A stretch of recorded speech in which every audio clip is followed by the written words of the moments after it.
இயேசு ஜீவிக்கிறார். சுவிசேஷ ஊழியம் வழங்கும் ஜீவ வார்த்தைகள். கிறிஸ்துவுக்குள் பிரியமானவர்களே, ஆண்டவராகிய இயேசு கிறிஸ்து நாமத்தில் உங்களை யாவரையும் அன்போடு வாழ்த்து வரவேற்கிறோம். இயேசு ஜீவிக்கிறார் ஊழியத்தின் சார்பாக ஜீவ வார்த்தைகள் நிகழ்ச்சிக்கு வந்திருக்கிற உங்களை கர்த்தர் ஆசீர்வதிப்பாராக. இந்த நாளிலும் தேவன் நமக்கு தருகிற வார்த்தையை நான் வாசிக்கிறேன். ஜெபத்துடன் கேளுங்கள். கர்த்தர் நம்மை ஆசீர்வதிப்பாராக. யோசுவாவின் புஸ்தகம் 3ஆம் அதிகாரம் 7ஆம் வசனம்.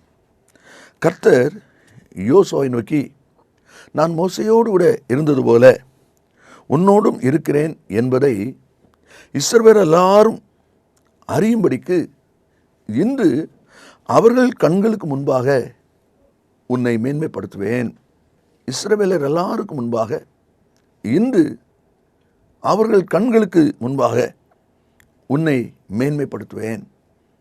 யோசுவா குறித்து தேவனுடைய வார்த்தையில் நான் வாசிக்கும் போது, எவ்விதமாய் மோசேயை ஜனங்கள் தங்கள் தலைவராக ஏற்றுக்கொண்டார்களோ அந்த அளவுக்கு இந்த யோசுவாவை ஜனங்கள் ஏற்றுக்கொள்வதிலே குறைவுள்ளவர்களாக இருந்தார்கள். அதனால ஆண்டவர், மோசேயோடு கூட நான் இருந்து என்னென்ன காரியங்களெல்லாம் செய்தேனோ அதே போல் உன்னோடு கூட இருந்து நான் செய்ய போகிறேன், நான் உன்னோடு இருக்கிறேன் என்பதை இந்த ஜனங்கள் எல்லாரும் இன்று அறியும்படிக்கு உன்னை அவர்கள் கண்களுக்கு முன்பாக மேன்மைப்படுத்தப் போகிறேன் என்று சொல்கிறார். இந்த வார்த்தைகளை கேட்கிற அன்பு நேச பிள்ளைகளே, ஆண்டவர் இன்றைக்கு நம்ம கொடுக்குற ஆலோசனை என்ன? இன்று அவர்கள் கண்களுக்கு முன்பாக என்று அந்த வார்த்தை வருகிறது. ஆண்டவர் உங்களுக்கு கொடுக்குற ஒரு ஆலோசனை என்ன? எந்த ஜனம் உங்களை அற்பமாய் நினைத்தார்களோ, எந்த ஜனங்கள் உங்களை அசட்டை பண்ணுகிறார்களோ, எந்த ஜனங்கள் உங்களுடைய வார்த்தையை கனம் பண்ணவில்லையோ, அப்படிப்பட்ட ஜனங்களுக்கு முன்பாக கர்த்தர் சொல்லுகிறார், இன்றைக்கு நான் உன்னை மேன்மைப்படுத்துவேன். ஹல்லேலூயா. ஒருவேளை நீங்கள் மன சோர்ந்து போயிருக்கலாம், தளர்ந்து போயிருக்கலாம். என்னுடைய வார்த்தைக்கு மரியாதை இல்லை, யாரும் என்னை கனப்படுத்துவதில்லை, யாரும் என்னுடைய காரியங்களை பொருட்படுத்துவதில்லை என்று சொல்லி உங்களுடைய குடும்பத்திலேயோ வேலை செய்கிற ஸ்தலங்களிலேயோ அதை குறித்த ஒரு மனபாரம், ஒரு அழுத்தத்தோடு கூட இந்த வார்த்தைகளை நீங்கள் கேட்டுக்கொண்டிருக்கலாம். உங்களுக்கு தான் கர்த்தர் சொல்லுகிறார், எந்த ஜனங்கள் உங்களை இப்படி அற்பமாய் அவதூறாக நடத்தி கொண்டிருக்கிறார்களோ அவர்கள் கண்களுக்கு முன்பாக நான் உன்னோடு கூட இருக்கிறேன் என்பதை இன்று மேன்மைப்படுத்துவேன் என்று சொல்லி ஆண்டவர் சொல்வதை நாம் அதில் வாசிக்கிறோம். எரேமியா 30ஆம் அதிகாரம் 17வது வசனத்தை நாம் வாசிக்கும் போது, அவர்கள் உன்னை விசாரிப்பாரற்ற சீயோன் என்று சொல்லி உனக்கு தள்ளுண்டவள் என்று பெயரிட்டபடியால் நான் உனக்கு ஆரோக்கியம் வரப்பண்ணி உன் காயங்களை ஆற்றுவேன் என்று கர்த்தர் சொல்லுகிறார். அந்த வார்த்தை நீங்கள் எடுத்து வாசித்து பாருங்கள், மிகவும் ஆறுதலாக இருக்கும். தள்ளுண்டவள் என்று, புறக்கணிக்கப்பட்டவள் என்று சொல்லிவிட்டாங்க. ஆனாலும் நான் உன்னுடைய காயத்தை கட்டி அதை ஆற்றி தேற்றுவேன் என்று சொல்லி அந்த வார்த்தை சொல்வதை நாம் பார்க்க முடியும். அதே எரேமியா 1ஆம் அதிகாரம் 19வது வசனத்தை நீங்கள் வாசிப்பீர்களானால், அவர்கள் உனக்கு விரோதமாக யுத்தம் பண்ணுவார்கள், ஆனாலும் உன்னை மேற்கொள்ள மாட்டார்கள். யுத்தம் நடக்கும், பரியாசம் நடக்கும், பிரச்சனை உண்டாகும், ஆனால் ஜெயிப்பது நீங்கள் தான். ஏன்னா அது கர்த்தருடைய வார்த்தை. அதான் நம்மள வாசிக்கிறோம். அதே எரேமியா 39வது அதிகாரம் 17வது வசனத்தை நீங்கள் வாசிப்பீர்களானால் அதில் சொல்லப்பட்டிருக்கிறது, நீ பயப்படுகிற மனுஷர் கையில் ஒப்பு கொடுக்கப்படுவது இல்லை. எத்தனை ஆசீர்வாதமான வார்த்தை, யோசித்து பாருங்கள். பயப்படுத்துகிறார்களா? உங்களை சோர பண்ணுகிறார்களா? மனம் வேதனை அடையும்படிக்கு பேசுகிறார்களா? கர்த்தர் சொல்லுகிறார், நீ பயப்படுகிற மனுஷர் கையிலே ஒப்பு கொடுக்கப்படுவது இல்லை என்று சொல்லி சொன்னதோடு மட்டுமில்லாமல் அவர்கள் கண்களுக்கு முன்பாக இன்று நான் உன்னை மேன்மைப்படுத்துவேன் என்று சொல்லி ஆண்டவர் சொல்வதை பார்க்கிறோம். யார் யாருடைய வாழ்க்கையில் இப்படிப்பட்ட சம்பவங்கள் நடந்தது என்பதை வேகமாக சில வசனங்களை நாம் வாசித்து ஜெபிக்க போகிறோம். முதலாவதாக தானியேலின் புஸ்தகம் 6ஆம் அதிகாரம் 5வது வசனத்தை நாம் வாசிக்கும் போது, தானியேலை குறித்த காரியம் அங்கே சொல்லப்பட்டிருக்கிறது நாம் வாசிக்கிறோம். பிரதானிகளும் தேசாதிபதிகளும் நாம் இந்த தானியேலை அவனுடைய தேவனை பற்றிய வேத விஷயத்திலே குற்றப்படுத்தும் முகாந்திரத்தை கண்டுபிடித்தால் ஒழிய அவனை வேறொன்றிலும் குற்றப்படுத்தும் முகாந்திரத்தை கண்டுபிடிக்க கூடாது என்றார்கள். இந்த பிரதானிகள் தேசாதிபதிகள் எப்படியாயிலும் தானியேலை குற்றப்படுத்த வேண்டும் என்று சொல்லி அதற்கு பிரயாசப்படுகிறார்கள். அதற்கு ஏதாவது முகாந்திரம் கிடைக்குமா என்று தேடுகிறார்கள். ஒன்றுமே கிடைக்கவில்லை. கடைசியில் ஒரு தீர்மானத்து வர்றாங்க, எப்படியாவது இவனை குற்றப்படுத்தணும், அப்போ தெய்வத்தை தேடுவதில் தான் குற்றப்படுத்த முடியும் என்று சொல்லி அவங்க ஒரு பிளான் பண்ணுறாங்க. என்ன பிளான் பண்ணுறாங்க? 30 நாள் வரைக்கும் ராஜாவை மட்டும்தான் வணங்கணும், வேறு எந்த தெய்வத்தையும் வணங்கக்கூடாது என்கிற ஒரு தீர்மானத்தோடு வந்து ராஜாவோடு பேசுகிறார்கள். ராஜாவும் அதை ஏற்றுக்கொண்டு பத்திரத்தில் கையெழுத்து வைத்து விட்டார். 30 நாள் வரை ராஜாவை தான் வணங்க வேண்டும் என்று சொல்லி. ஆனால் நடந்தது என்ன? தானியேல் எப்படி ஒரு மனிதனை வணங்க முடியும்? தானியேல் தேவனை நேசிக்கிற, தேவனை சார்ந்து நிற்கிற மனிதன். அவன் மனிதனை வணங்க முடியாது. அதனால் அவன் வழக்கம் போல செய்வது போல, எப்போதும் போல அவன் செய்து கொண்டிருக்கிறான்.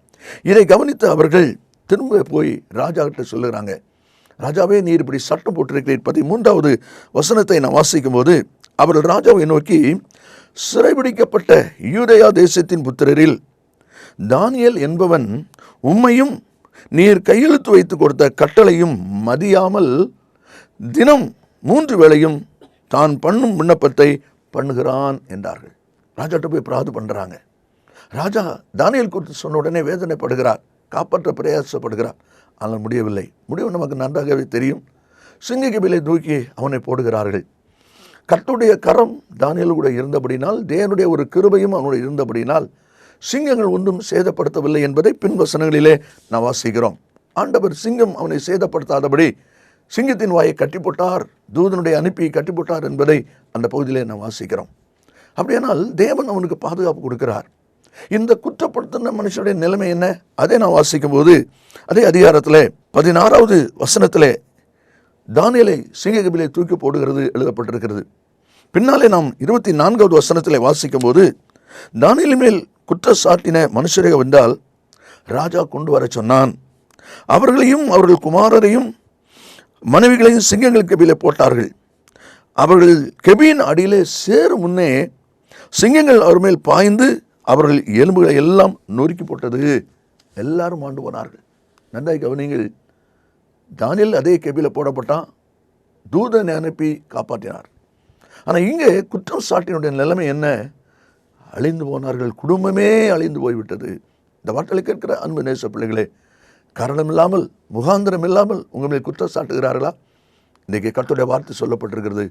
அவர்கள் கண்களுக்கு முன்பாக நான் உங்களை மேன்மைப்படுத்துவேன் என்று சொல்லி கர்த்தர் சொல்வதை நாம் அதில் பார்க்கிறோம். ராஜா சொல்லுகிறார் 26வது வசனத்திலே, என் ராஜ்யத்தின் ஆளுகைக்குள் எங்கும் உள்ளவர்கள் யாவரும் தானியேலின் தேவனுக்கு முன்பாக நடுங்கி பயப்பட வேண்டும் என்று என்மாலே தீர்மானிக்கப்படுகிறது. எத்தனை ஆச்சரியமான காரியம்! அதே காரியத்தை உங்கள் வாழ்க்கையிலையும் கர்த்தர் செய்ய போகிறார். அதை தான் இந்த வார்த்தையிலே அவர் சொல்வதை நாம் இங்கே பார்க்கிறோம். இனி 2வதாக நாம் வாசிக்கும் போது 1 சாமுவேல் 10ஆம் அதிகாரம் 27வது வசனத்தை நாம் வாசிக்கும் போது, பேலியாலின் மக்கள் சவுலா நம்மை ரட்சிக்கப் போகிறவன் என்று சொல்லி அவனுக்கு காணிக்கை கொண்டு வராமல் அவனை அசட்டை பண்ணினார்கள். அவனோ காது கேளாதவன் போல் இருந்தான். தங்களுக்கு ஒரு ராஜா வேண்டும் என்று சொல்லி ஜனங்கள் சாமுவேலிடத்தில் முறையிட்டார்கள். அதன்படியாக கர்த்தர் சவுலை அங்கே கொண்டு வருகிறார். சவுலை ஜனத்தின் மேல் அதிபதியாக நீ ஏற்படுத்து என்று சொல்லி சாமுவேலுக்கு சொல்லியிருக்கிறார். அதன்படியான காரியங்கள் நிறைவேற்றப்படுகிறது. ஆனால் சில மக்கள் சொல்கிறாங்க, இவனா நம்மை ரட்சிக்கப் போகிறவன் என்று அசட்டை பண்ணினார்கள். சவுலோ காது கேளாதவனு போல இருந்தான். இந்த வார்த்தையில் கேட்கிற அன்பு நேச பிள்ளைகளே, ஒருவேளை உங்களுடைய வார்த்தை கூட உங்களுடைய குடும்பத்திலே, வேலை செய்கிற இடங்களிலே அசட்டை பண்ணப்படலாம். அந்த வேதனையில் நீங்கள் இருக்கலாம். உங்களுக்கு தான் கர்த்தர் அந்த வார்த்தை சொல்லி கொண்டிருக்கிறார். எந்த ஜனங்கள் உங்களை வேதனைப்படுத்தி அசட்டை பண்ணினார்களோ அவர்கள் கண்களுக்கு முன்பாக உங்களை மேன்மைப்படுத்த போகிறார். என்னால் தேவனுடைய வார்த்தை உண்மையுள்ளதாக இருக்கிறபடியினால் அந்த வார்த்தையின்படியான காரியத்தை கர்த்தர் செய்ய போகிறார்.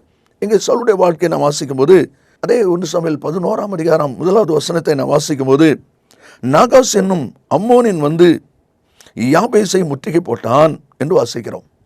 அந்த யுத்தத்தில் யாபேசின் பட்டணத்தார் சவுலை தங்களுக்கு உதவி கேட்குறாங்க. சவுல் அவளுக்கு உதவியாக வருகிறான். உதவியாக வந்து என்ன நடக்கிறது? 11வது வசனத்திலே நாம் வாசிக்கிறோம், சவுல் அம்மோனியரை முறியடித்தான். எல்லாரும் சிதறி போனார்கள். அப்படினாலும் ஜெயம் கிடைச்சிட்டு வெற்றியை கர்த்தர் கொடுத்து விட்டார். அதுக்கு பின்பாக என்ன நடக்கிறது என்பதை கவனிங்கள். 12ஆம் வசனத்திலே, ஜனங்கள் சாமுவேலை நோக்கி, சவுலா நமக்கு ராஜாவா இருக்க போகிறவன் என்று சொன்னவர்கள் யார்? அந்த மனுஷரை நாங்கள் கொன்று மூடும்படிக்கு ஒப்பு கொடுங்கள். அசட்டை பண்ணினவர்களை குறித்து சொல்லப்படுகிறது. யார் சவுலா ராஜாவா இருக்க போன்னு சொன்னது? அவங்கள கொண்டு வாங்க, நான் அவங்கள கொண்டு போடணும். ஒருவேளை சவுல் சொல்கிறான், இன்றைக்கு அந்த காரியத்தை செய்யக்கூடாது. ஆனால் அவங்களுக்கு ஒரு தீமை செய்யப்படுவதற்கு அங்கே நியமிக்கப்பட்டதை பார்க்கிறோம். இந்த வார்த்தையில் கேட்கிற அன்பு நேச பிள்ளைகளே, உங்களுக்காக வழக்காடுகிறவர்கள், வாதாடுபவர்களை கர்த்தர் நிச்சயமாய் எழும்ப பண்ணுவார். அதை தான் இந்த வசனத்திலே நாம் வாசிக்கிறோம். இன்று அவர்கள் கண்கள் முன்பாக கர்த்தர் உங்களை மேன்மைப்படுத்துவதை நீங்கள் காண்பீர்கள் என்பதிலே சந்தேகமில்லை. மூன்றாவதாக அப்போஸ்தலர் 28வது அதிகாரம் 6வது வசனத்தை நாம் வாசிக்கும் போது, மெலித்தாத்தில் உள்ள ஜனங்கள் சொல்லிக் கொண்டிருக்கிறார்கள், அவன் சடுதியாய் விழுந்து சாவான் என்று அவனை குறித்து எதிர்பார்த்து கொண்டிருக்கிறார்கள். இன்னும் கொஞ்ச நேரத்தில் அவன் செத்து போவான். ஒருவேளை இப்படிப்பட்ட ஜனங்கள் கூட இன்றைக்கு பெருகிக் கொண்டிருக்கிறார்கள். அந்த வசனத்தில் வாசிக்கிறோம், நெடுநேரம் பார்த்து கொண்டிருந்தாங்களாம். அவங்களுக்கு வேலையே யார் அழிவாங்க, யார் சாவாங்க, யார் நஷ்டப்படுவாங்க, இதுதான். ஒருவேளை உங்களுடைய குடும்பத்திலையும் உங்களுடைய காரியத்திலையும் இப்படிப்பட்டவங்க இருக்காங்களா? அதனை மீது சோர்ந்து போயிருக்கீங்களா? இன்றைக்கு கர்த்தர் சொல்லுகிறார், அப்படிப்பட்ட ஜனங்களுக்கு முன்பாக கர்த்தர் உங்களை மேன்மைப்படுத்த போகிறார். அதை தான் தேவனுடைய வார்த்தையிலே நம்ம வாசிக்கிறோம். அன்றைக்கு பவுலுடைய கையில் அந்த விஷப்பூச்சி தொங்குகிறத பார்த்த உடனே அவங்க அப்படி சொல்லி கொண்டிருக்கிறாங்க. சங்கீத புஸ்தகம் 41வது அதிகாரம் 5ஆம் வசனத்தில் வாசிக்கும் பொழுது, அவன் எப்பொழுது சாவான், அவன் பேர் எப்பொழுது அழியும் என்று சொல்லி எதிர்பார்க்கிற ஒரு கூட்டம். அதே அதிகாரம் 8ஆம் வசனத்தில் தீராவியாதி அவனை பிடித்து கொண்டது என்று சொல்கிறாங்க. இனி அவன் மரணப்படுக்கையிலிருந்து எழுந்திருப்பது இல்லை என்று சொல்கிறாங்க. இப்படிப்பட்ட மக்கள் இருக்கிற சூழ்நிலையில், நெருக்கத்தில் நீங்கள் வாழ்ந்து கொண்டிருக்கீங்களா? உங்களை பார்த்தா கர்த்தர் சொல்கிறார், அவர்கள் கண்களுக்கு முன்பாக நான் உன்னை மேன்மைப்படுத்துவேன் என்று சொல்கிறார். கடைசியாக ஆதியாகமம் 39வது அதிகாரம் 19வது வசனத்தை நாம் வாசிக்கும் போது, பானபாத்திரனுடைய மனைவி சொல்கிறாள், உம்முடைய வேலைக்காரன் எனக்கு இப்படி செய்தான் என்று தன் மனைவி தன்னோட சொன்ன வார்த்தைகளை எஜமான் கேட்டபோது அவனுக்கு கோபம் உண்டது. ஆகையினாலே யோசேப்பை அவன் சிறைச்சாலையில் போட்டு விட்டான். சிறைச்சாலையில் போடுவதற்கு யோசேப்பு என்ன தவறு செய்தான்? ஒரு தவறு செய்யலை. ஆனாலும் அவன் குற்றவாளி ஆக்கப்பட்டு சிறையில் அடைக்கப்படுகிற ஒரு நிர்பந்தமான நிலைமை அவனுக்கு வருவதை நாம் இங்கே பார்க்கிறோம். ஒருவேளை செய்யாத குற்றத்தினாலே நீங்கள் குற்றம் சாட்டப்பட்டிருக்கீங்களா? அப்படிப்பட்ட ஒரு சிறையின் அனுபவத்தில் உங்களை மாட்டி விட்டார்களா? பயப்படாதிருங்கள், மனம் கலங்காதிருங்கள். கர்த்தர் உங்களுக்காக யுத்தம் பண்ணுகிற தேவன், அவர் நமக்காய் வழக்காடுகிற தேவன்.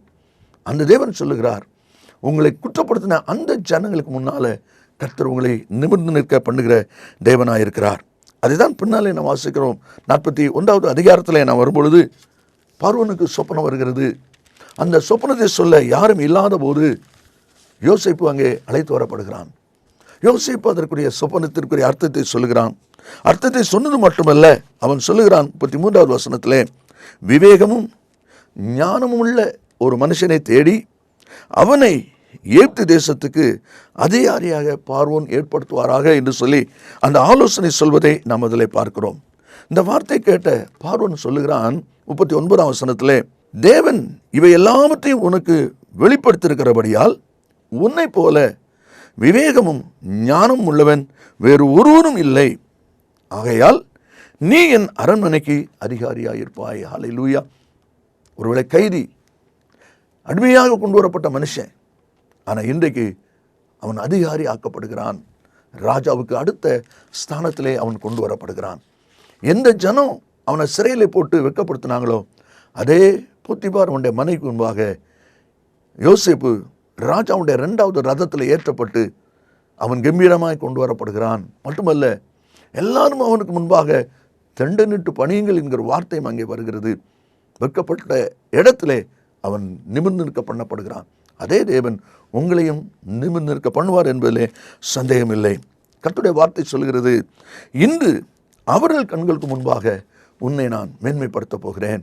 தானியேலுடைய வாழ்க்கையிலே அந்த மேன்மை செய்த ஆண்டவர் சவுலை அசட்டை பண்ணின மக்கள் மத்தியிலே கம்பீரமாய் நடந்து போகும்படி செயல்படுத்தின ஆண்டவர், விஷப்பூச்சியை கண்டு இவன் எப்போ சாவான் அழிவான் அப்படின்னு சொல்லி எதிர்பார்த்த அந்த மக்கள் மத்தியிலே இவன் மனிதன் அல்ல தேவன் என்று சொல்லும்படி கனமாக மேன்மையாக கொண்டு வந்த தேவன் உங்களையும் கொண்டு வரப்போகிறார். யோசேப்பு வெட்கப்படுத்தப்பட்ட இடத்திலே கனப்படுத்தப்பட்டானே, அதே ஆசீர்வாதம் உங்களுக்கும் ஆயத்தமாக இருக்கிறது. நீங்கள் விசுவாசத்தோடு கர்த்தரை சார்ந்து கொள்கள், நிச்சயமாய் ஜெயம் பெறுவீர்கள். இயேசு சீக்கிரம் வரப்போகிறார். ஜெபிப்போம். நல்ல பிதாவே, உம்மை நன்றியோடு ஸ்தோத்திரிக்கிறோம். இந்த வார்த்தை ஆமென்றும் ஆமெனும் இருப்பதற்காய் ஸ்தோத்திரம். இந்த வார்த்தை கேட்டிருக்கிற ஒவ்வொரு பிள்ளைகளும் தங்களை அர்ப்பணித்து நன்மையை சுதந்திரித்துக் கொள்ள கர்த்தர் உதவி செய்வீராக. இரட்சகர் இயேசுவின் நாமத்தில் பிதாவே, ஆமேன் ஆமேன். கர்த்தர் உங்களை ஆசீர்வதிப்பாராக. ஆமேன் ஆமேன். கிறிஸ்துவிற்குரியமானவர்களே, ஆண்டவராகிய இயேசு கிறிஸ்து நாமத்தில் உங்களை யாவரையும் அன்போடு வாழ்த்துகிறோம்.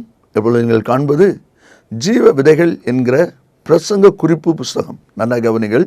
இதில் 150 பிரசங்க குறிப்புகள் இருக்கிறது. இது பிரசங்கிக்கிறவர்களுக்கும் பிரயோஜனம் உள்ளது, வேதவசனத்தை பகுத்து அறிய விரும்புகிறவர்களுக்கும் இது பிரயோஜனம் உள்ளது. அதனால இது தேவையானவர்கள் என்னுடைய விவரத்தை இடத்துல கேட்டு நீங்கள் பெற்றுக்கொள்ள உங்களை அன்பாய் அழைக்கிறோம். கர்த்தர் நம்மை ஆசீர்வதிப்பாராக. மேலும் விவரங்களுக்கும் உங்கள் ஜெப தேவைகளுக்கும் நீங்கள் எங்களோடு தொடர்பு கொள்ள வேண்டிய முகவரி ஜீசஸ் லிவ்ஸ் காஸ்பல் மினிஸ்ட்ரீஸ், சகோதரர் John M Jeyaraj, 123A Donavur road, Mavadi, Nellai மாவட்டம், தென்னிந்தியா 627107. Cellphone 9443113292. Email yesujivikarar@gmail.com. Website www.jesuslivesministries.org.